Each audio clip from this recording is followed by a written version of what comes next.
Ako si JP. May pangarap ako kaya lumalaban ako. Isa nga pala akong painante.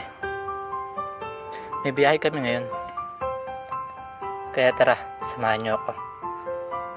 9:55. Naghahanda na ako sa suotin ko. Kasi 12 PM ng hating gabi ang alis namin.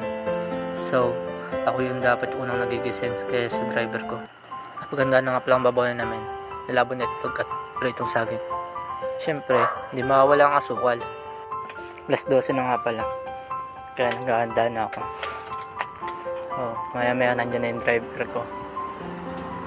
Kaya tara, samahan niyo ako. Nandiyan na nga pala yung truck namin. Palis na kami papunta sa pier. So, andito na nga pala kami sa pier. Mga oras na din. Pero papahinga muna kami habang nakapila. Kain-kain muna. So, umaga natin nakapila pa kami. So, maya-maya, tinawagan namin at pinasakay na kami. Ayan. Napupuno na lang ng barko. At maya-maya akit.